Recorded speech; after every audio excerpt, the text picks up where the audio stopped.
Now, what I get in my mind, because I was very young, like I wasn't racing at the time, but in my mind, there's two factors. It was how much money was in the sport and how much, maybe a little different at the cast car level, but how much testing guys were doing. Big difference in the testing, for sure, because it's not like now you couldn't go online and look at the racetrack. You couldn't, there was no simulators, there's no nothing. You know, you're going to a racetrack, you got to basically go to the racetrack and test, you know, and that was a big difference. There's no doubt. People were, again, it always comes down to people, but people were huge back then too. Right. Did you watch any of the championship races this weekend? Oh yeah. I watched them all actually. What'd you think? That's pretty cool. Yeah. Yeah. I mean, what do you think of Gibbs?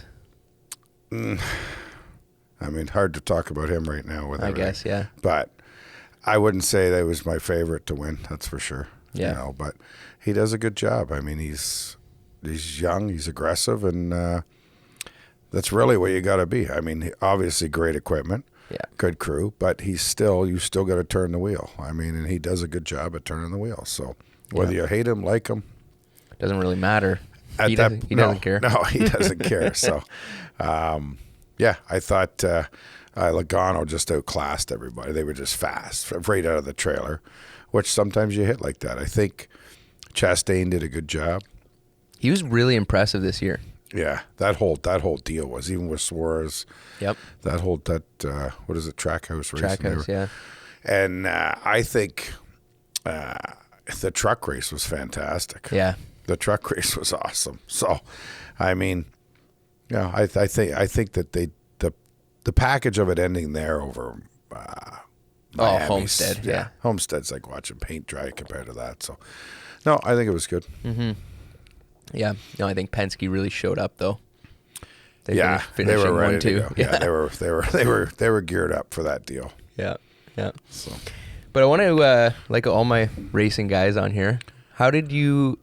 Well, tell me where you were born and kind of what the scene was for starting racing, like what your parents did, kind of what was it like at home? Grew up in Unionville. So for people in the States, where's that? It's outside of Toronto, about an hour north of Toronto. Yep. And basically we were typical, hockey, BMX bikes kind of thing. Oh, yeah. And then we got into the dirt bikes a little bit and toyed with that. And this is you and what siblings? My brother, and my brother's older, 4 years older. Okay. So, he would get the bigger bike, and I always wanted the bigger bike and kind of thing like that, right? So, and then I would say it was probably 1976 or 77 that we went to the go-kart track. Which track? At that time, Family Kartways in Whitby. FKL it was called. Okay. And that was the big track, right? Yeah. That Tracy was telling me about it. Yeah, that's we raced all at the same time, same age, right? Yep. Same era. And that was kind of the start. We got, we went there and we got one go-kart. Then we ended up with two go-karts. And my dad and I were going to share a go-kart. And then I never got out of the go-kart. So then he ended up getting another one. And then we ended up with lockers there. So basically my mom would drive us out in the morning. Oh, so you had like a storage unit kind of deal. Yeah, so we would drive out. I'll never forget. We could go there. We both had $5 for the day. Yeah. You'd go run through 2 tanks of fuel with $5 and French fries and a pop. And my dad would pick us up on the way home. It wasn't really on the way home for him, but... And what was he doing at the time? What was he doing for work? He's a graphic artist. He ran at that time called a litho stripping. They call it film stripping. Made all the catalogs, Canadian Tire, Eaton, Sears, stuff like that. So so then he would come back, pick us up, and take us home. And this went on probably realistically 4 days a week. The weekends were too busy because originally you shared the track with the rental carts. Right. So it wasn't too bad during the week, but on the weekends you'd have a ton of rental cars, and that's when you could bend stuff up. They actually progressed into a second track for just crew guys, or not crew guys, I guess. Competitive club guys. Club guys and competitive guys. But the big track was always fun. It used to be great. You'd be out there, you're going 25 mile an hour faster than the rental carts, and it was like oh, you were out there with them? Oh yeah. Oh my goodness. It was like a video game. It was pretty good. But yeah, so that's kind of where it started. It's funny, having interviewed like a bunch of skiers and stuff too. Nowadays everyone who's doing it for a living, has been doing it since they were 5 and coaching and all that stuff. But guys your age and your era, it was, they just got dropped off, and it was instead of babysitting, they just basically that was our babysitter, was Family Cartways, and we ran laps after. I can remember the tires. I remember one time my dad came out, all 4 tires, cords were hanging out everywhere. I just burned them right through it. I don't even know how they held air. He's like, well, we better put some tire. Like, you just burn the thing to death. You'd basically burn a go-kart out in half a season. And were you guys just out there running laps, or you were racing on weekends as well? Yeah. Then once we got into it more, we started the racing and traveling around and doing, kind of going the local picked in. At that time, they raced at Scarborough Town Center. It was called, I think, the Pepsi Challenge. You raced through the parking lot of Scarborough Town Center. So that was like one weekend they'd set it up? Yeah, it was pretty neat. I think someone ended up into the front of one of the stores or something, and that ended that. But it was, there was some good races like that, and just kind of progressed, got better and better at it. And then, there was a guys in town that had a stock car, and we kind of started getting involved in that. I was probably maybe 12. Super young. So were you dominant or pretty quick at that time in the kart? Yeah, I was pretty good. I mean, I never wasn't dominant. I mean, I wouldn't say dominant in any way, but we won some races. Yep. Some stuff out there. I won one I'd picked in. I think I won probably 4 or 5 times, and we were doing pretty good. We really didn't know anything about it. Guys were changing gear sets and this and that, and you guys didn't have a setup. We had no idea. Just hold it wide open and hang on. No spare axles in the nothing. No spare nothing. A gas can. Yeah, so that's good. Did you ever run the Georgetown track here? No, but I raced against a lot of guys that were from out there. I'm trying to think of the Butlers. I think were big from out there. Yeah, it's on this street. Oh, is there? I didn't know that. It's just up the road here. I never raced there. No. Yeah. But so we did that. So you got in this stock car. What was was your brother still racing at the time? No, he had wrecked everything pretty well. He was a little wild. So it was just you. Yeah, and then I they were working on the car, and I was getting interested. I hadn't got in the car yet until whose car was it? Jim Cuthbertson was his name. He was number 64, and that's where the 64 comes from. So he was running it. He was racing. He was winning championships left, right, good and car. Yeah, good car. They knew what they were doing. So then he was moving up to super late model. Okay. And it was the time, I thought, well, let's give this a go, right? And I remember seeing him. And how old? And you were young, so it must have been your dad's input a little bit. Yeah, he wasn't really huge on it. Okay. But I was working, and I actually worked for them in the air conditioning, just handing tools and whatever. I was, I guess, 14. Yeah. And I told my dad, I'm going racing. Okay. So we kind of used whatever spare parts they had, threw some stuff together, and this is a late model. No, this was a super. They called it a super stock back then. Okay. He went to late model, so basically I was number 64 in the super stock or street stock, whatever they. Yeah. And he was 64 in the late model, and that I remember the first day it showed up at Sunset Speedway. It was 1983. I had never driven standard. I had no idea. I went right down the back chute. I didn't know push the clutch and push the brake, and no idea. I was freewheeling up into the bank. It was a gong show, yeah. So it was. And we got there late, so there was no practice. It was like you're in a heat race. You showed up to race. Yeah, yeah. Yeah. And it was. And I spun out 8 million times. I mean, and then, we were kind of trying to do it independently, not depending on these guys because they had their own car and that. So my dad was getting a little more into it now. Mm-hmm. I remember we had no trailer or nothing. My mom had a station wagon, so we towed it up on a tow bar. I think it was either the second or third night. And we got there and not even with a pickup truck. No, it was on a tow bar, just towing it behind.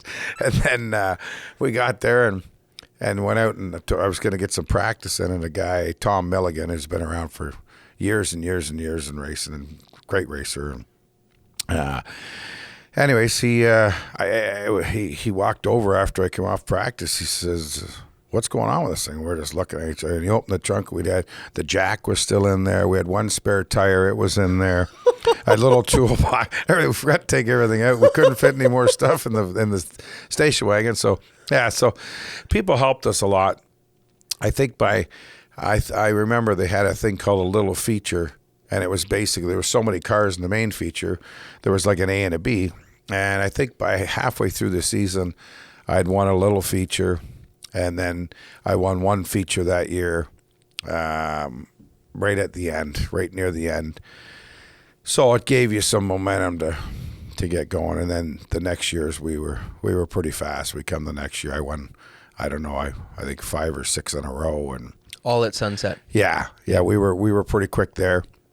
That was through 84 and 85. We were on the super stocks and that, and then 86 came around, and I didn't want to run super stock anymore. And what were you, like 16, 17? Be about 16, yeah, 16, I guess. And yep.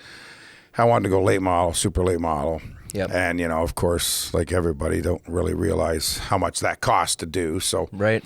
So who was funding it before? You guys were just kind of piecing it together? We were getting sponsors. And were you? Yeah. How were you getting sponsors at that time for street stock? Just hustling, beating on doors. And I think we were talking about it the other night. I think we probably had, I'm going to say $6,000 back then for a street stock and sponsors. So, wow. Yeah, it was pretty good. And was that like all you or your dad's input a little bit? Both my dad and me, and you kind of, and people we knew. Mm-hmm. One of my first sponsors ever, back when we first started, is John Williams, the world champion hill climber.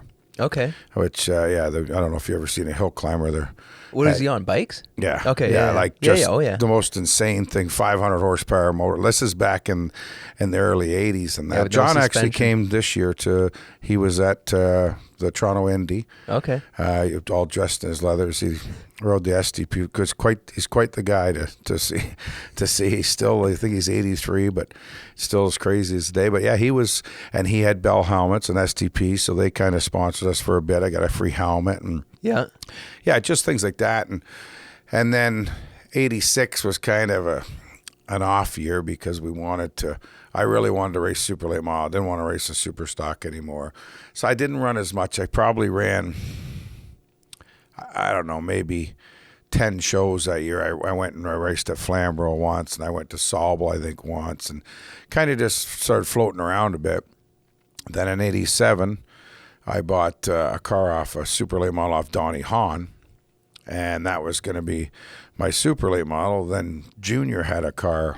Junior Hanley. Yeah, that had come back. It was sold to a guy in Quebec. The guy, I can't remember the whole deal, but anyways, the car had come back, and he said, "Do you want it? It's a great deal." And I bought that car. And so you had already bought a car? Yeah. And then you bought a second car? Yeah. Because the Hanley car would be better? Yeah. Okay. And then sold the other one for a loss, as usual in racing. Yeah. We had no room. We were kind of working out of a 2-car garage at the house. So. And were you, was your sponsorship enough to pay for everything, or were you doing a lot of this out of your own pocket from summer jobs? Yeah, and then I left school a little early. So. What, high school? Yeah, okay. That one too. When did you depart from high school? It was pretty early. It was I think I got half a credit at grade 9. So really? Yeah, I wanted to go racing. I wasn't worried about maps and all the rest of it. So wow. Yeah. So I want to talk about that just a little bit. Like, how were you just so committed and so confident in your racing, or just sick for it? Did you have a real path in your mind? Yeah, I just many things, I guess, that make a decision, but it wasn't for me. I just realized that I was wasting time. All I was going to do is get in trouble there. You could see how the packs of friends were going. And so I left, and I did an Apprenticeship Canada program. Okay. What's that? It basically, back then, you could do a program because at that time you had to have grade 11 to start in a trade to do an apprenticeship. So this would give you an equivalence of grade 11 and allow you to start as long as you could pass this program by the government. I did that, passed it, and then I started in the graphic arts. Okay. With my dad. And that at that time, that was one of the highest paying jobs around. I think I started, I'll never forget, because you had your gas station jobs, and I think minimum wage at that time was like $3.65 an hour or something. Sure.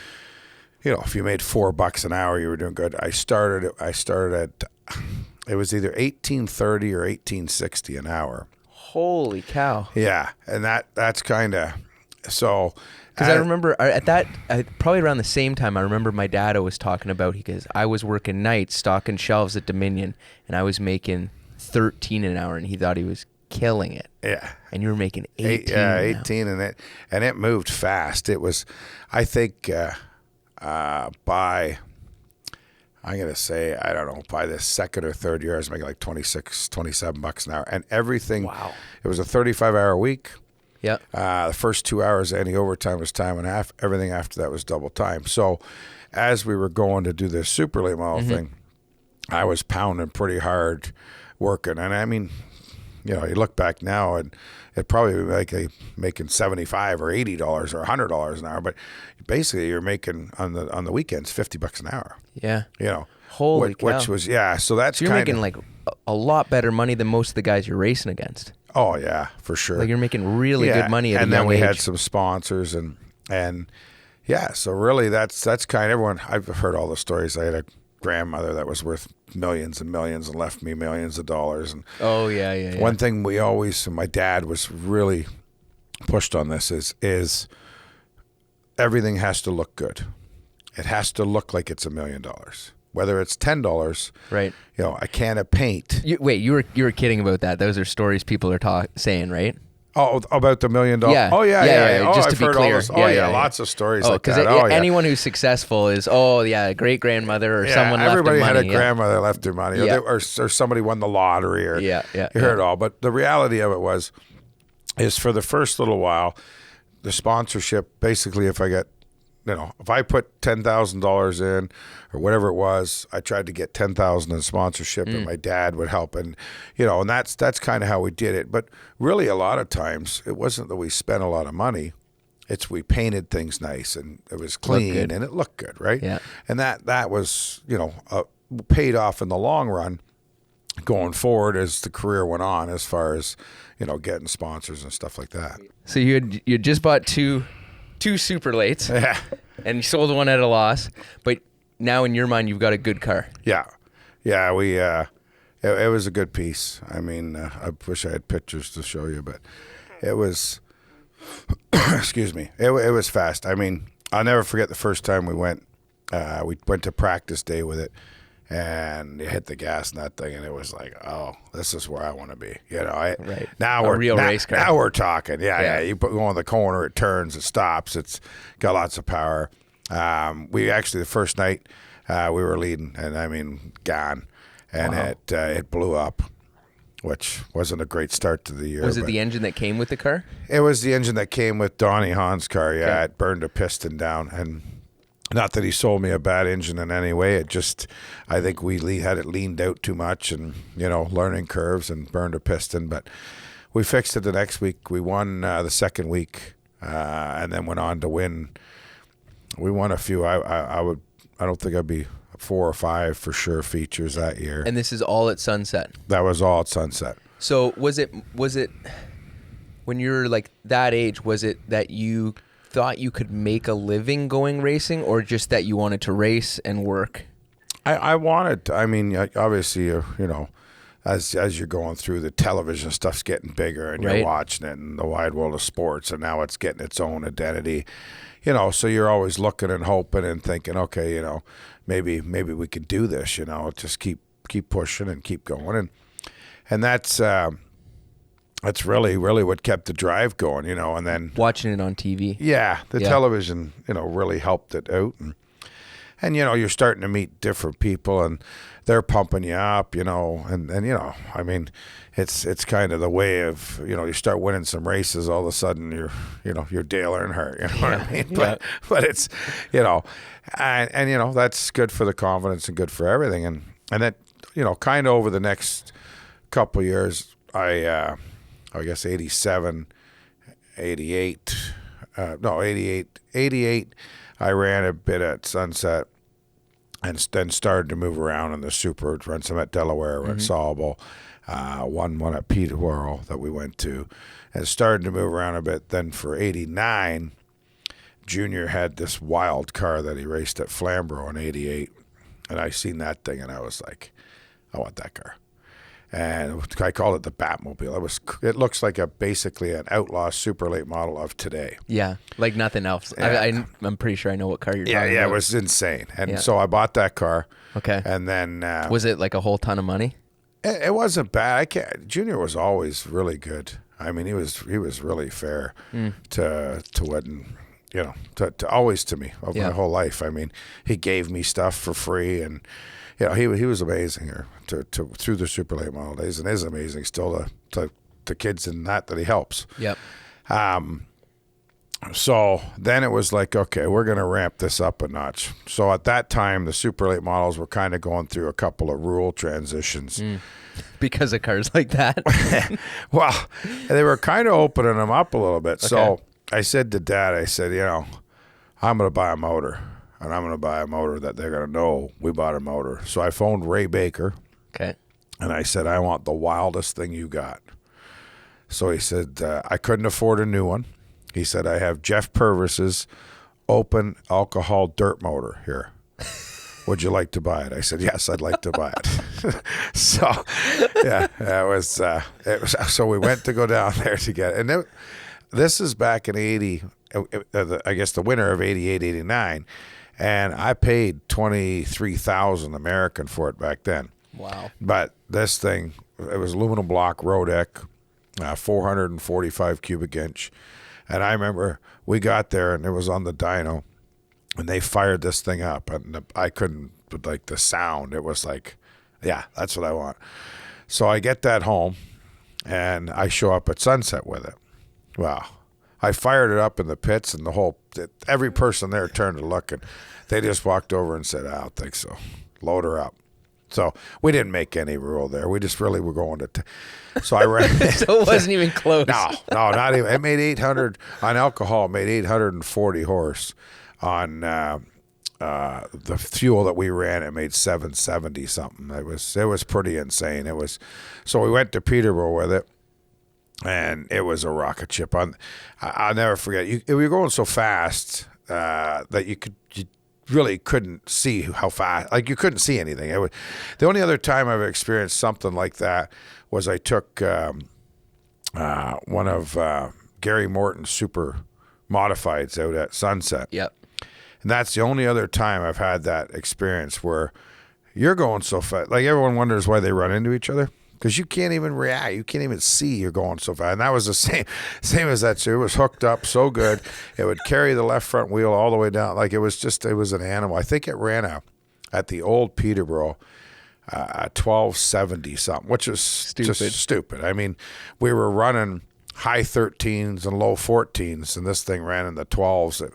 And so I ran there. So did you get to run this setup? Yeah, I ran it at Peterborough. I did. And they let you race it? Yeah, it won a lot. Yeah. It was pretty fast. I always saw Brian Cathcart, who we race against, and that Brian went off here. Brian was a very good super late model racer. Yeah. And, he was winning a lot of races there. And then, here comes young Snotnose with this thing. And we had a lot of good races, but I mean, I probably realistically... unfair. I probably had 150 horsepower more than him, if the truth be known.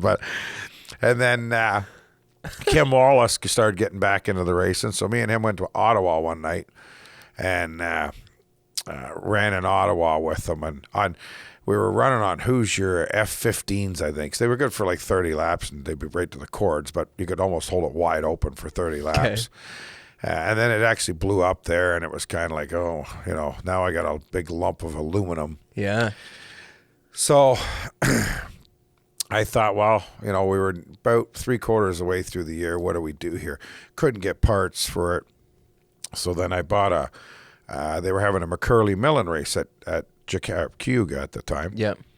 So I bought, for Alex Jordan, I bought, I don't even know what the sportsman car, I guess they called them back then. Okay.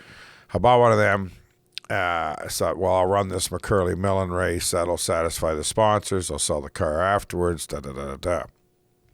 I'll never forget where first laps at Cayuga in the thing. I almost went right through the turn one wall. I still had it to the floor, and I should have been out, but I figure I wasn't going as fast in that thing at Cayuga as I was in my Super at Peterborough, so it didn't feel fast. And, right. So we got through that, and that was the next winter was the big transition. So you're 20 years old at this time, right? 89. I'd be 20. Yeah. So 89, I'd be 20. Yeah. This was, so now CASCAR was going to race in the C&E in downtown Toronto on Thursday nights. So now we're sitting here. What do we do? Like, that's a big deal. That was a huge deal. I mean, it was funny. I was looking at the first real proposal I ever made for sponsors. I was going to bring it to show you. It's pretty cool. And because we were graphic artists, so we could put this stuff together. Right. In 89, NTN bearings, going back to sponsors, when I had this rocket car, Rick Thomas loved it, the president of NTN at the time. He's like, I love this thing.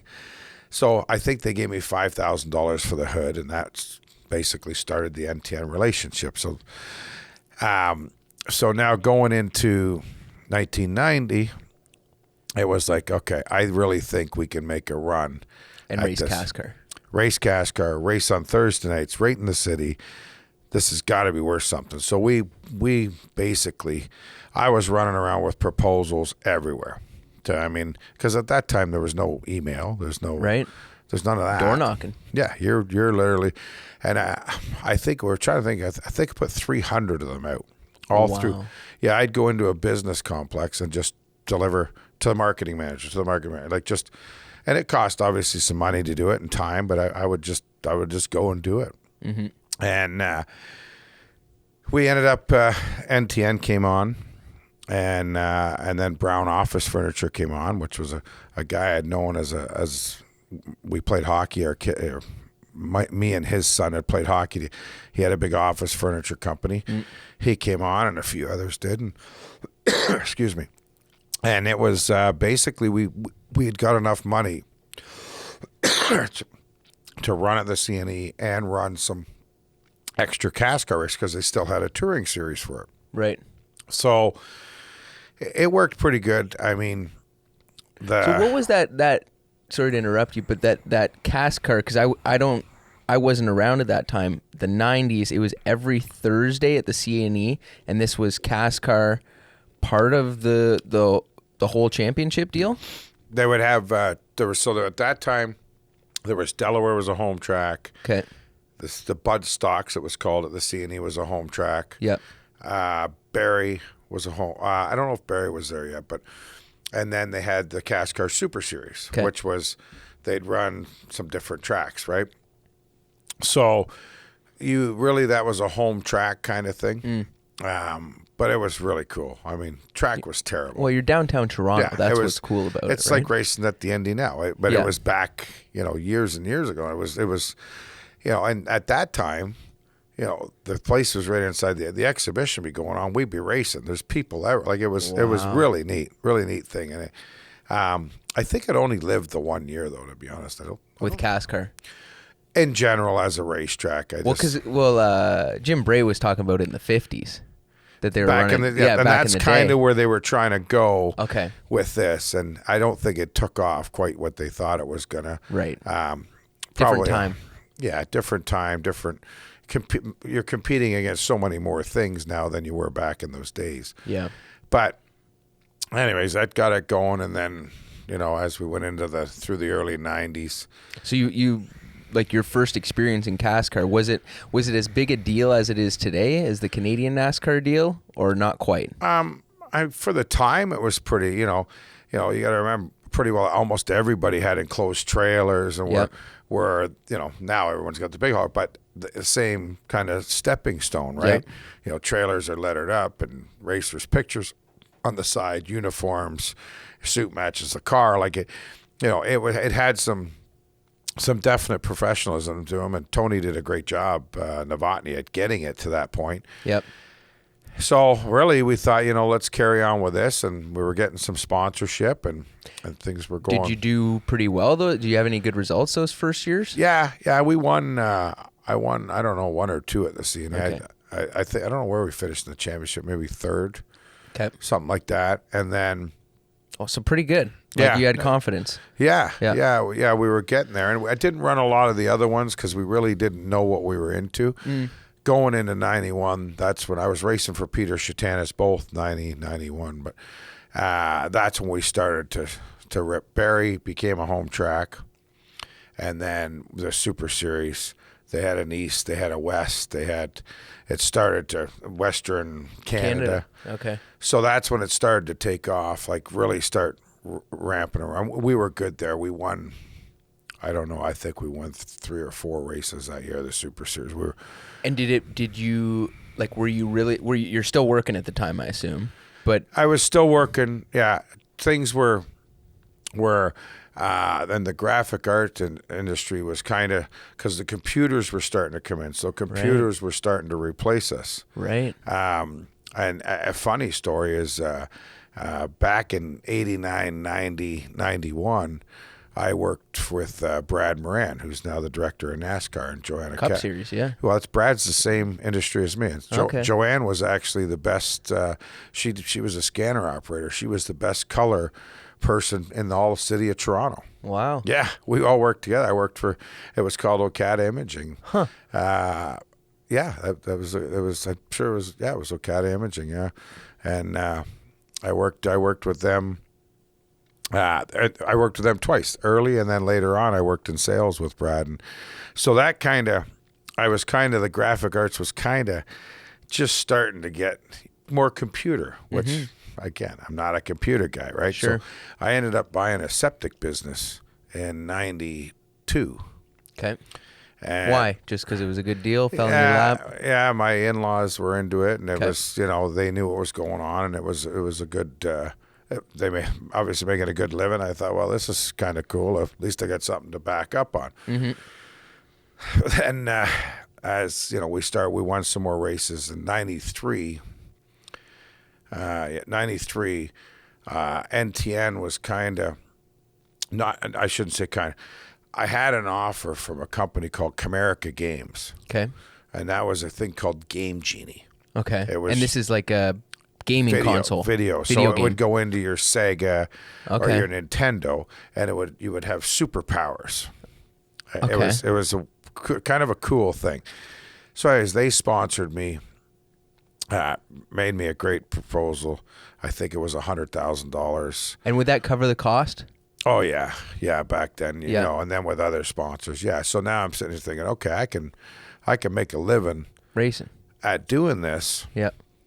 With winnings, and I mean the winnings haven't changed all that much. I mean a little bit, but yeah. I mean, it's I can make an all right living doing something I want, and now I can really focus on trying to sell sponsorship, promoting the sponsor, and that'll help going down. And so everything was going good. I still had NTN. We moved NTN over to Kerry Mix's car, which was my teammate at the time. Okay. And off we went, starting out for the 93 season. And you're like on top of the world, enough money to do it. Life's great. Early 20s. Yeah. And then Comerica Games goes broke after the first race.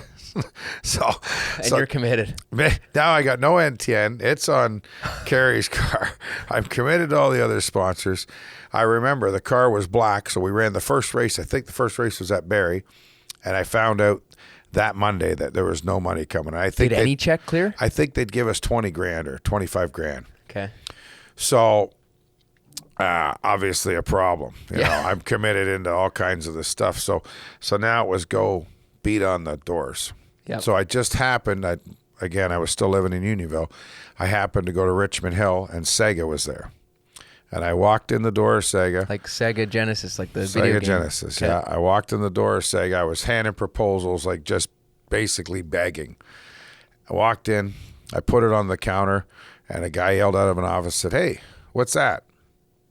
I said, "I'd like to leave this for the marketing man." "Oh, I'm the marketing man. Bring it in here." So I walked in with it, and it was actually the president. It was a guy named Jeff McCarthy, and he opened it up, and he said, "Oh, I heard about this." And see, Sega and Nintendo didn't like Game Genie Comerica. Right. Because it took their games and manipulated them. Right. It was like an aftermarket. And this Jeff McCarthy was one of the greatest. I mean, he was an amazing person as far as promoting and anything to get the bang. Okay. Well, as soon as he seen that Comerica had forfeited, I'll take it. Take the whole deal. I'll take the contract, add 20%. He said, be here by Friday. We'll have everything done. So this was actually on... I couldn't be there Friday. That was Thursday when he said I had to leave because we were racing in Ottawa. Yeah. I said, listen, I can't come till Monday. He said, no problem. He says, you have my word. He said, don't worry if you can't get the. I said, I'll get the name on. So I showed up in Ottawa. There's a picture. I seen it now. The car's got yellow numbers on from when it was Comerica or Game Genie, which was a cool looking car. And then the Sega's on white on black because the car was black and it was one of the first cars I ever did with overlays on it. Usually they were painted and hand painted, and right. It was one of the first cars, so we were able to peel off. Anyways, and then the next week we came out with the yellow with the Sonic and the car. Sonic the Hedgehog. Yeah, on the Sega car. Yeah. That's cool. Yeah. Then, they were awesome. They always wanted to pump it up. So, they wanted to do shows and that, and then like we had big show trailers that we're touring the country with, and are you running, like you're driving the truck, touring the country, like working it started, I had the septic company still. So we went to a meeting halfway through. He says, I love this. This is great. People are loving it. This is about the best things we've done. He says, I want to gear up for next year and further on right now. So I said, well, he says, I want to go into town. He says, I want a huge trailer with video games. The race car pulls out. Music's playing. Holy cow. I'm like, okay. So at that time, the Raptors and the Grizzlies were launching. The NBA. Yeah. Was that the first year of the Raptors and the Grizzlies? 94. Okay. 94 or 95. Yeah. 95 might have been the first. But the launch was done through Sears. It was called NBA Jam. It toured the country. Okay. Went from the East Coast to the West Coast. So we got involved in that. We would go in Sears parking lot, set this trailer up. All the video games were inside the trailer. The car was there. It was crazy. Now, what I did forget is he said, well, you need more people. So at that time, my dad had retired. Mm-hmm. So he said, well, hire Dave. We love Dave. Dave could go with you on the road. And then at the time, my wife, she needs to be hired. So really, we just rolled as one. And it was like, okay, who's going to run the septic business? Everybody's gone. Yeah. So we ended up selling that. And just basically raced and I was flying all over. I was over here and over there. I think that was a bit much. We stayed in I'm going to say 130 hotel rooms. Holy cow. Yeah, over the course of the year. It was a lot. It was stressful, but it was good. We had fun with it, and then. So in your mind there, it's like I'm doing it. I'm racing for a living. Yeah, we were racing for a living. I was getting paid to race. Yep. I was getting paid to do shows. Yep. And it was good money. My dad was getting paid to do shows. My wife was getting paid. It was, Yeah. It was good money. It was good times. Yeah. So, and I thank them very much to this day. It was great. But it gave you the opportunity to go out when you have those, and it's all about networking. You met so much more people because there was no Lincoln Den. There was not. The only way you met people was you golfed with them, or you met them at a dinner, or you met them some other way, right? Yep. So it was cool times. And you guys won. So what? 93 or 94? 94. You won the championship. Yeah, with the Sega car, and you had a pretty good car that year. Very good. Yeah. We actually never won a race that year. We won race in 93. We finished second a whole bunch of times and that, but we never won a race, believe it or not. It was pretty crazy, but yeah, we did win the championship, which was awesome. Sega loved it. Everybody loved it. Yeah. And then into 95, kind of switched teams around. There was some stuff going on there. So, and then I got to the point where I was like, I wanted to do more. Right. Okay. So after 94, into 95, I had a call from a guy in Florida. It was about this time of year, about November. And he said, hey, do you want to come down and drive my car? What kind of car was it? It was a Super. Okay. Yeah. So I said, well, yeah, I'm, we're going down to Florida. I'll be down there in a week anyways. I'll come over and see you guys. So I did, and raced it. The first week I got there, we run pretty good. Got disqualified, but that was besides the point. Was that the car or you? We were like 0.0001% too heavy on the left. Oh, it was new kid on the block. Sure. I don't know who this hot shoe thinks he is, but basically, yeah. So, but then I ran down there with that car for a while, and that team was kind of, they were good, but they were limited. They were a family, and their big thing was like we'd go to a racetrack that was 45 minutes away. It would take 3 hours to leave. They had to load the motorhome, load the fridge, load the like we're just going around the corner here. I've been traveling 5,000 miles, and so basically it really wasn't going too far. Right. And then I moved to Florida. And when I was living there. Why did you move to Florida? Just to race more and that. In the wintertime? Yeah, I was there for the winter, and then I was staying a bit in the summer. Then I started going back and forth racing both down there and here. I was driving. It was getting crazy driving Holy back cow. and forth. Yeah. But why, if you're all your sponsorship dollars are up here, the CASCAR series is up here. Why, you're just running for fun down in the States? Or are you getting a little bit of money? No, I was getting paid. Okay. Yeah, he was paying me. I wasn't. I think they gave me. I think I got $600 a week, like pay, and 30% of the winnings. So I was probably making $900 a week or whatever, something like that, right? It wasn't terrible. It was okay, and it was a good setup. But I wanted more. I wanted to run NASCAR All Pro. I wanted to run. I wanted to move up. I was there, but I was searching. Yeah. I was racing for the guys I was racing for, but really I wanted to be somewhere else. So I did get a call to run. Funny story. When I was down there, I played a lot of golf. Yeah. You're, Yeah. pretty good golfer. Well, not anymore, but back then I was pretty good. So I played a lot of golf, but I met Evel Knievel. Okay. And so on the course? I met him on the course with Rodney Dangerfield the first time. Holy yeah, it was pretty crazy.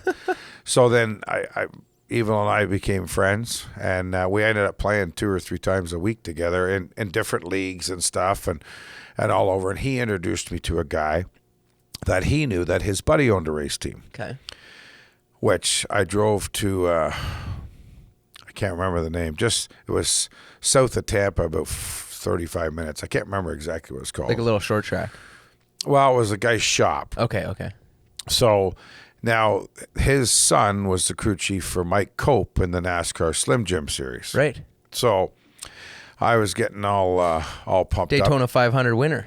Mike Cope. Yeah. No, you're thinking. Derek Cope. Mike Cope. Is he related? No, Mike. Okay. Mike Cope was. They're out of Florida. Mike and Jimmy Cope, but he raced at that time Busch and all that. Okay. But very good short track racer. Won a lot of short track stuff. Sure.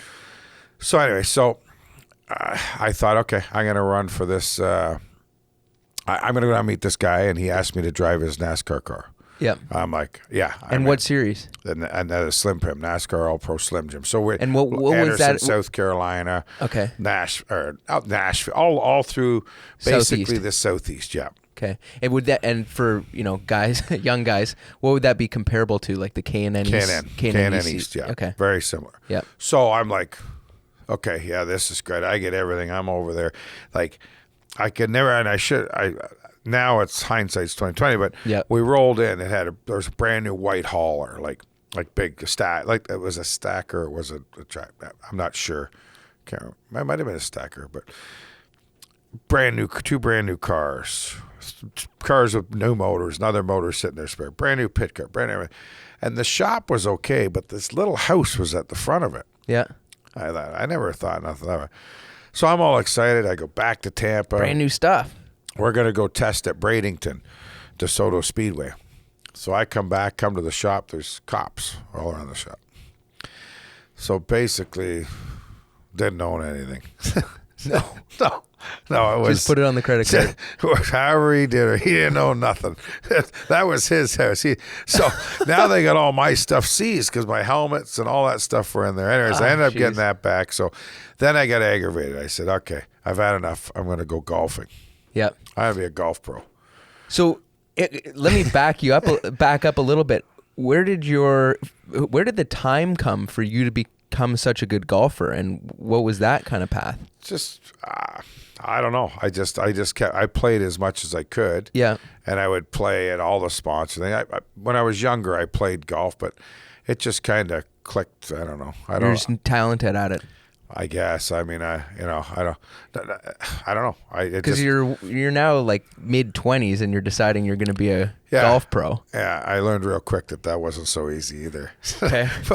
but yeah, I mean, at that time I was a +1 handicap, which is, I could shoot 70, 69, 70. Yeah. And then I went and played in a little mini tour in Florida called the Moonlight Tour.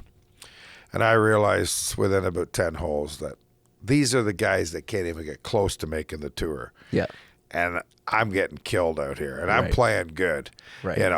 They're shooting 65, 64, and they can't make it. So that went on for, my dream of golf went on for maybe a month and a half. And then I realized that, all right, put the golf clubs on the nail, pull the helmet back off. And so then really we didn't do a whole lot. I ran some super stuff in 90s. I don't even know. And so what happened with the Sega deal? Sega went broke, basically. Right. Basically, when Sony launched the Sony PlayStation, it crushed them. It crushed them all. Right. Because there's a whole show on that and a whole nother show on A&E and everything of how that worked. And really? I remember the day like it was yesterday, yeah.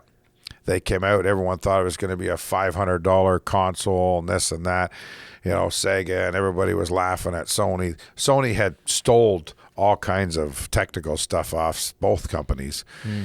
Anyways, it came out, and the guy announced that it was $219, and that was the end of Sega and Nintendo at that time. Right, because the PlayStation 1 was so good. Oh, it just crushed them. It just took the market. Within half an hour, it owned the market. Really? Yeah, that was the end of Sega in Canada. And basically, Sega was a game company. They stood for service games, so they just went back to doing their own thing, and that was the end of that. Like a board game company? No, like pinball machines and stuff like that. That's really how it started, and then it ended up being inside. But so you got a phone call saying it was over. Yeah, you could see the writing was on the wall, but it was only a week later. All of a sudden, the president was gone, then the vice president was gone, then the marketing manager was gone. Basically, the cleaner was there, looking for dimes. So you knew it was over.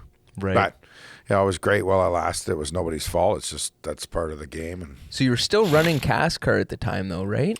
Or were you just not trying really? to live in Florida? I was kind of trying to do the southern thing. Yeah. Okay. So you're not a golf pro. No.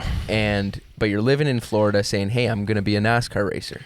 That's kind of, knocking on doors still? Yeah, we were beating. When the Sega thing really, it had a lot of effect because the plan was to try and get Sega of America involved, and that was kind of the path to race at Daytona, so to speak, Right. And as everything was crumbling, it was kind of regrouping. So I really, in 97, I thought, well, I'll come back home and, try and run CASCAR. At that time, CASCAR was getting bigger and bigger also. Came home, I was late getting home, to try and get sponsorship and that. Couldn't get really anything going. In 98, a company named RCR, which made weather stripping for windows and stuff like that. They did a deal for 4 races for me, but that was okay. I kind of got back into it a bit, and then in 1999, my old friend Rick Thomas from NTN Bearing said, "What are you doing? You want to go racing again?" And that's how I just did a deal with Dave Whitlock. Yeah, we were teammates. Great, amazing team. It was awesome, and we ran with NTN up until 2004. Yep. So through those years of everything with Dave and that, and then the Dodge, we were winning some races and showing, and I was doing a lot of stuff outside of the race and shows and autographs and golfing at different things and working it. Yeah, similar to what Tagliani is doing now. Yeah. I mean, he does a great job at it. I mean, he's amazing at it. So absolutely, kind of the same thing. Yep. Kind of, still pretty young. I mean, I was what was I've been there maybe 30, something like that, 32 or something, and just wailing at it, gonna keep this dream going. Yep. And you're hustling enough to find the sponsorships to make a living? Oh yeah, still at to make it and make a living. Yeah, yep. I was had enough to race and had enough to make a living at it. Yep. And then in 2004 there was a big transition at NTN at the end of it, and then going into 2005, I never forget it. I was in London. I came to meet Rick Williams from Mopar. And he said you'd set up this meeting. Well, he kind of called me. We'd been talking, me, him, Bill Rowe. We've been talking a bunch back and forth and I was begging, basically Mopar money was with Beauchamp. Yep. I wanted to see, why is there no Dodge money? Where's the Dodge money? Well, the Dodge car side of it and Mopar are two different things. Okay. So they'd never done anything. Rick was able to talk him into Dodge. Freeing up some money. Yeah. And that's when we did the release with Casey Kane at Vaughan Mills at the NASCAR, what was it called? NASCAR Fun Center or NASCAR? I know what you're talking about, yeah. NASCAR World or something? Yeah. And that... so Casey Kane came up with the 9 car, and you guys had the Canadian 9 car. Yeah. And same livery. We raced go-karts, and it was unfair. I still outweighed him by 100 pounds, but...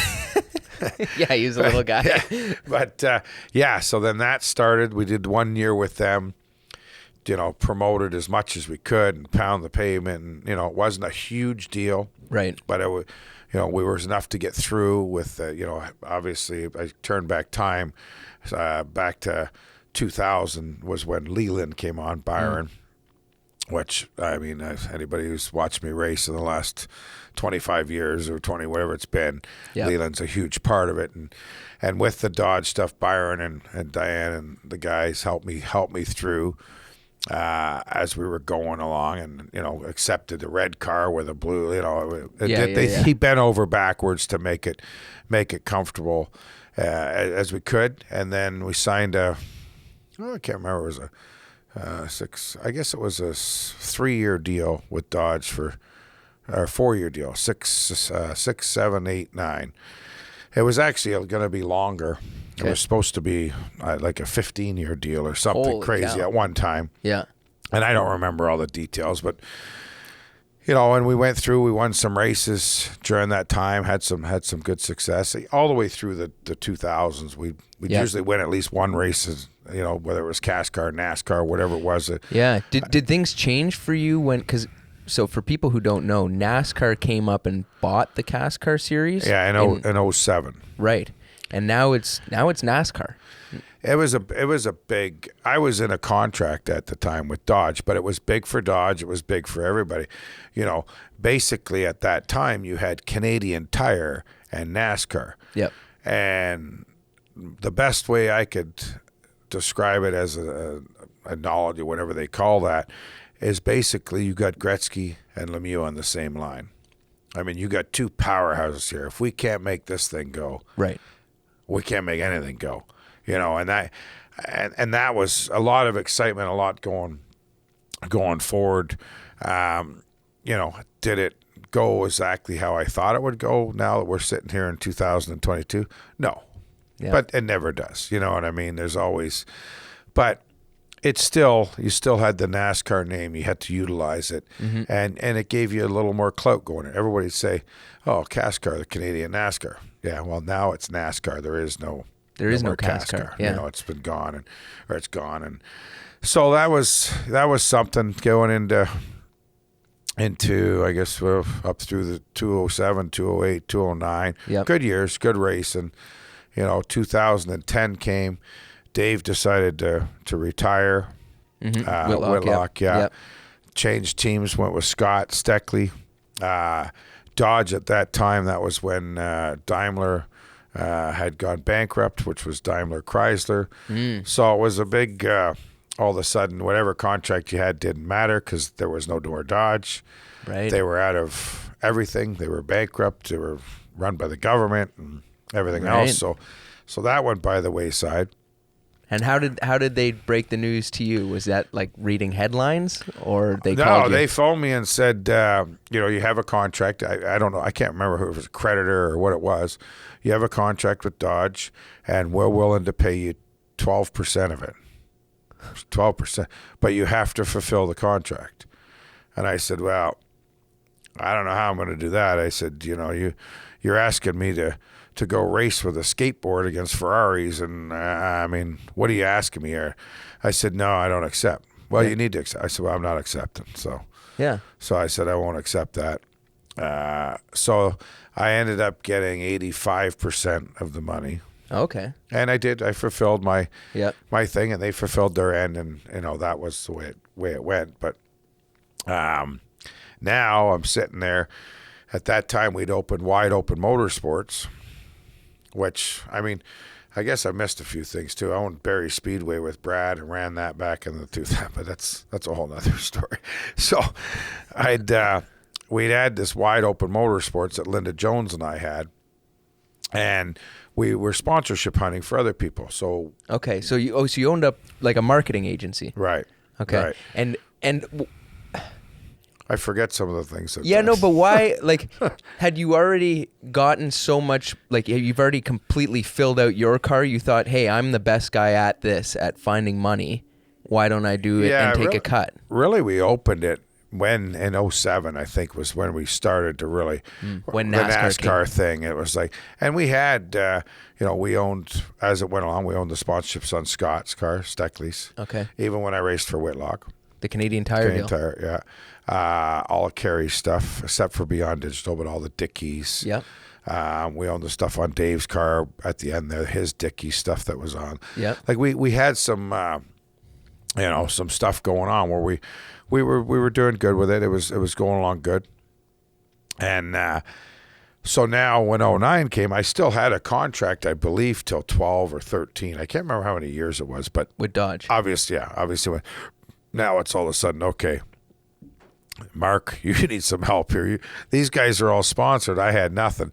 So Lynn and I, we got in with Part Source, division of Canadian Tire, worked a deal with them. Exide Batteries and Mobile One were both huge supporters all the way through the Dodge years. They helped out. Sylvania helped out. Just a lot of companies. Leland, obviously huge, strong. Byron was always rah-rah, stay-ins, you know what I mean? Yep. Huge, massive supporter. And we ended up putting it together through, through 2010 into 2011. They were kind of the same thing. Then it was like, I'm exhausted. I was tired.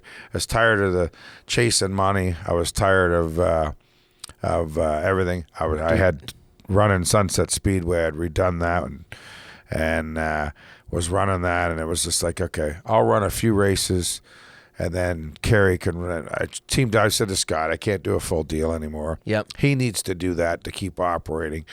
So Kerry and I made a deal. He's going to run the road courses. I'll run some of the ovals, and that's kind of how the Kerry and I deal went, because I was busy. I was busy operating a speedway, right? And that's how I met TJ and that. Yeah.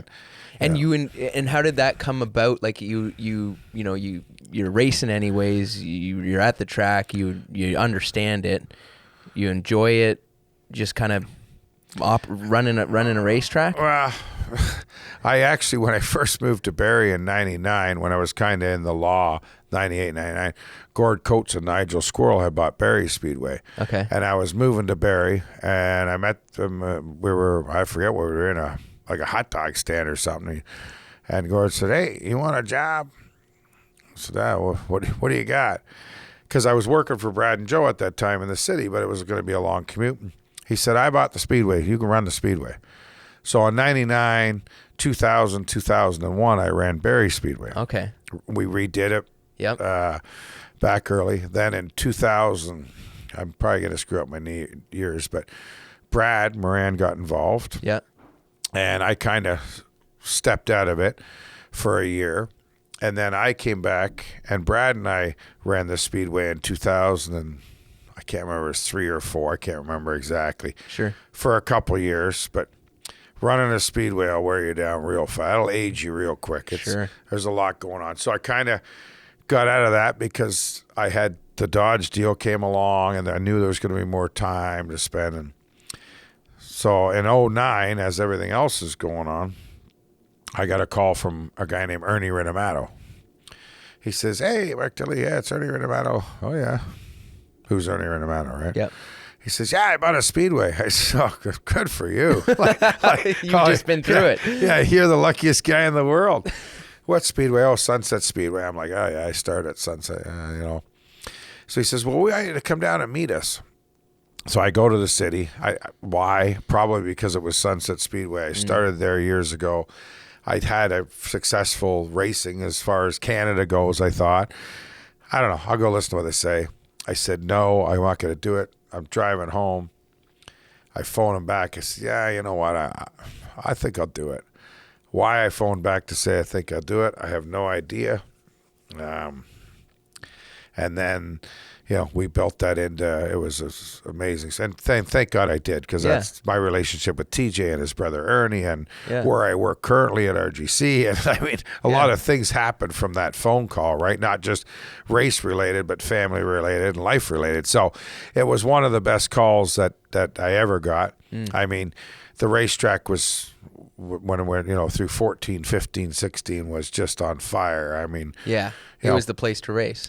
Yeah. And it, still a great racetrack. I mean, it's, a lot of things have happened. COVID for racetracks, a lot of things have happened. I mean, but, that was kind of, so I kind of stepped back a bit. And then right up, I think the first full year I ran was, I guess, 2 years ago, since probably 11. Yep. I don't even know if it was a full year 2 years ago, was it? I don't know. I don't know if I ran the full. I think I did, yeah. Yep. And I'm not gonna lie to you, it's tough. Running a Speedway? Well, running a Speedway, running a full year of Pinties, and just life things that are happening, kids and everything else, and traveling, and you get not as young as I was, and I get tired now. When you when were your kids born? 02 and 03. So you were like in the thick of it when you had kids. Yeah. Did that change the way you looked at making a living racing? Did it change anything about really racing there, or you just kind of kept grinding? It didn't. I just kept grinding, and I probably should have changed a lot of things, but she was full bore ahead. I mean, I was, selfish as it sounds and everything. It was, I'm going to do this, and I was dedicated and I wanted to do it. I mean, and that's, it's got good sides and it's got bad sides. That's for sure. Mm-hmm. No, it's funny, all those kind of individual sports, and by no means is NASCAR really an individual sport, but when you're on the track, it is, and you, there's a whole ton of personality traits that make a good race car driver, but are also sometimes a detriment, I find. One, you've got to know you're the best guy out there. Two, you've got to be a little bit selfish to go, 100%. To go do it. It's true. I mean, if you go in there and don't believe you can beat everybody and you're not the cockiest guy going through the gate, chances are you're not going to win. Yep. I mean, and you have to, the only difference is typically there's 35 guys with the same attitude going for the same space. And that's what makes racing. I mean, that's what the people come to watch. I mean, I've said it for years. We're no different than elephants in a tent. It's an entertainment business, and we're just a little different than everybody else. Yep. So this year at Three Rivers, Steve O'Donnell came up and kind of had a chat with all of us, and I guess it was the first time he'd been up and seen the Canadian NASCAR deal. I think he was pretty impressed. No doubt. I mean, anybody that I've been doing this this is my 40th year. I've seen a lot of racing all over North America. anybody that can't be impressed with that doesn't understand it. I can't emphasize that enough. Like like you take the road course stuff yourself and Alex and just LP, Ranger, any of them. Guys who have won Daytona. Any one of those guys could go run, and you give them the same equipment and a cup race on Watkins Glen, and I'm going to tell you right now, any one of them can run in the top 10 all day long. Mm-hmm. Like, I don't think people understand how good the racers are. And you see it all the time. Well, look at this kid jumped in out of APC, and he's running. Well, sure, he's in good equipment and he's a good driver. Yep. Nobody's saying that, but there's a lot of good racers in Canada, and the road course stuff really separates. I think, in that style of racing, there's a separation there for sure. You could tell the new from the old. I mean, it's a lot different. I mean, I can remember going to Mosport, and to sit on the pole was a 127.1. I mean, when they broke into the 126s, it's like, oh, I remember the 125s. Oh, my God. I remember I went on 125.7, and this was in the Dodge days, and John Logo come over and said, I'm concerned. He says, we're concerned the car's going to fly off the track going into turn 8. I said, like, now you're, 121. Yeah, 121s, 122s. Like, it's amazing at how fast that the cars are going and the talent that's there. The simulators, everything helps. All the technology. It's not just technology in the cars, it's technology in the drivers. And, you can make, the car is very similar. All the cars are very similar. It's how technically advanced the driver is to know what's coming, what's not coming, what's here, what's there. And they do. I mean, these things are so good. I can't get out of the pits on one of the things, but on iRacing. Oh, it's horrible. It's gross. I can't even do it. I'm out. It's the wrong era for me. But they come in, and you look at Trayton, and yep. And I know Kyle Steckley just tested, and he was fast, and yep. They do this stuff. Like, both my daughters date racers. They're both iRacers and stock car. They're both very good racers. Yeah. I mean, it's amazing and I think it teaches you hand-eye coordination and foot-hand, and I mean, it's there's the way people learn. Some people learn, visually. Mm-hmm. Yep. Some people learn kinesthetically. They get everything with this. So you learn. Almost everything, really. Yeah, except the only thing that doesn't drop you. If they figure out how to drop the thing from the ceiling, like turn 4, then that. Yeah. But that's about the only thing. But they know where they're going. Yeah. I mean, and I strongly believe they have no idea about the drop factor. But they know where they're going. Yep. And I don't think they know any different. Right. Like, it drops down. Oh, okay. I'm thinking, yeah, okay, yeah, sure. Like elevation change. Oh, yeah. Meanwhile, you have knuckles and grinding your teeth, and they're in there. So don't even realize corner 4 most ports downhill. You're the same. I mean, you're no different. I mean, it's right to the jar, and that's what it is. I mean, I spend more time. That's why everyone says, oh, road course racing. Actually, years ago, I won one of the first CASCAR road course races ever at Shannonville. Really? Yeah. Okay. Yeah, and because there was none of this. I mean, it was just a bunch of stock car racers wailing at it, right? Yep. But I spend more time laughing out there than I do. Like, it's bizarre what you and some of them do. Like, it's right to the pin. The thing, if you could take a picture, you'd probably never do it again. You can see people underneath the car because it's 4 feet from the racetrack to the car. I mean, it's just wild. It's just, so I get a bit of entertainment out of it out there. We laugh our heads off about it, but. No, it has gotten ridiculous. It's ridiculously fast, and the way NASCAR's gone. And I had this conversation, I think, with Bobby Labonte and Paul Tracy, saying the difference between, the 90s. Tracy was saying he did 200 days testing in the 90s. Yeah. Now you're not allowed to test at all. You better show up with the right shit and be fast. And, the car stuff is so advanced in all the way that, cars are designed by computers, and but so are drivers now. Mm-hmm. And that's what people don't understand, is the driver is just as computerly designed as the car is. And they don't need that much practice. Mm-hmm. They really don't, because You know the car. They know the car's going to turn. It's got all the geometry right. It's got everything. They've got their figured out. The driver knows where he's going. Yeah.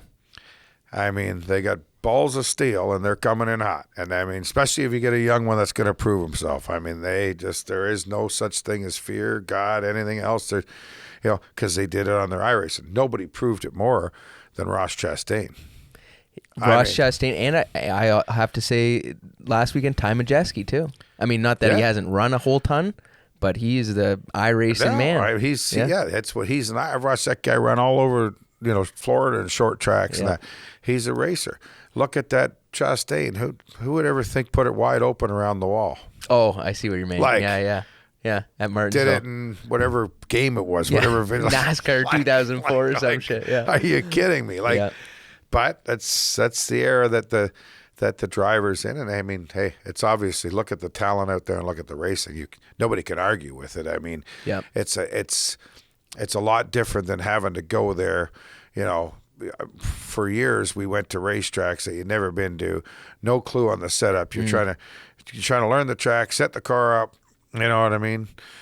Wrench the thing, jack the thing. There were so many things. Now in a lot of ways, and even in our stuff that, we know what's going to work. We know they have pull-down rigs. They have, used to set the wedge with a socket on a jack and jack the rear end up. And when the right rear wheel got 3 inches off the ground, she's perfect. That's how you used to set wedge. I mean, so it's a big swing of where we're at, right? For sure.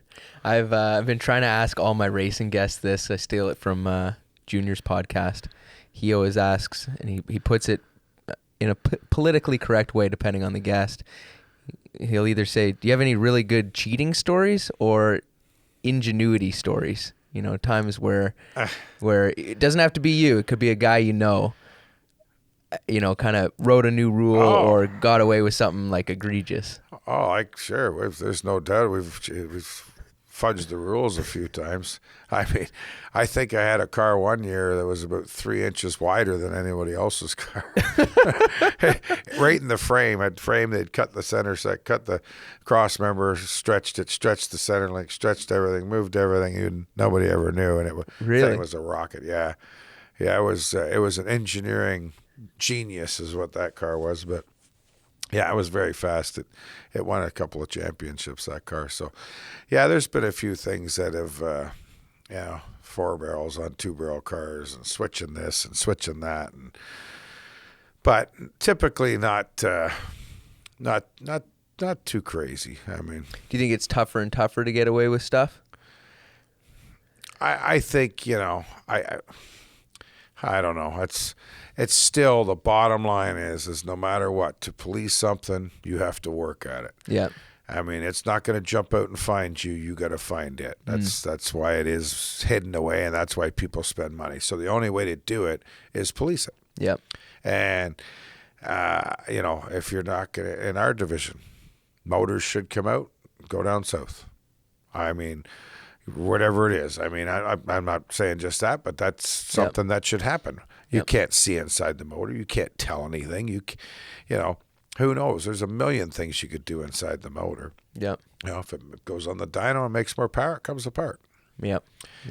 There's lots of things like that. I believe in that, but it's only as good as the people policing it. I mean, and you have to be willing to do it.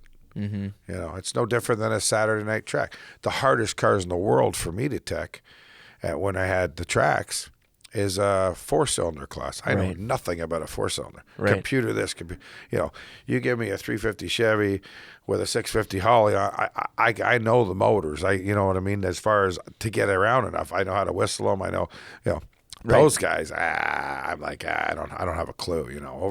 6 overhead cams and carburetors in the trunk and injection over here. That's a hard class to police. So you bring somebody in that knows that class. Mm-hmm. Usually the guy that cheated the best that isn't racing anymore. Yep. Sure. Yep. No, that's the guy. And it's the same, but you have to be willing to do it. That's everything. Yep. So before I let you go, for young guys nowadays who want to do this for a living, maybe Canadian guys, maybe not, what's a piece of advice you have for them, for them to actually do it for a living and make it sustainable? The biggest thing I've said through the whole thing is, and it starts from a karting to whatever it is. If somebody gives you $1,000, you only have $700 for the cart. The other $300 you're going to use to promote whatever it is, whether it's fuel in your dad's car that's going to take the go-kart to the company that sponsors you so you could have it out on display. 70%, it should actually be 50-50, but we don't get enough money. You need to put back in. That's one of the biggest things. I mean, if someone gives you $1,000, you got $700, plan on spending $300, and that could be on shirts with the logo on it, hats with the logo, something. People don't just give you nothing for nothing. You show that return, you'll have that same $1,000 for the next 5 years. One of the other things is don't go into someone and promise, and this happens many times. I'm going to do this, I'm going to do that, I'm going to do this, I'm going to do that, I'm going to do this, I'm going to do that. They give you $10,000, you go broke with 6 races to go and you haven't done anything you said you're going to do as far as shows. That's the biggest thing. Don't promise something you can't do. Be honest, break it out. I could do this show, it might cost an extra $250 in fuel, whatever it is, you know what I mean? Do your budgets right as far as that goes. I would say more sponsorship deals and bad tastes are left in corporate companies, little companies' mouths over people promising so much and not returning, not getting the return on it. And that you want to promise less and give them more, and that's probably the biggest thing. I mean, and obviously racing's tough as we go further along here. The money, but it's like anything. You keep your dream and you try and do it, and you got to go through the ranks. There's nobody going to come knock on your door. They ain't going to knock on your, they ain't looking for race car drivers. That's just the way it is. It's, there's a lot of people that want to play in the NHL, but, in a 40-mile radius of where we're sitting right now, there's 64,000 hockey players, you know what I mean? So it's no different. There's a lot of good racers out there, and, but the biggest thing is give it back to your sponsor. And it doesn't matter if the guy gives you $100, buy a $10 hat with his logo, do whatever you got to do,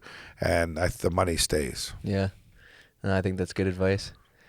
Well, I appreciate you coming on. Yeah, that's good. Yeah, I know you're not too big on the social media and whatnot, but where can anyone find you or any of the? You'd have to ask my kids. I don't really know.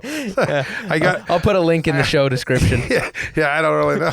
I think one's Mark Dilley 9, I think, or so. I don't know which one that is. I'll put it up. Yeah, it's out there somewhere. That's good. Thanks, Mark. Thank you.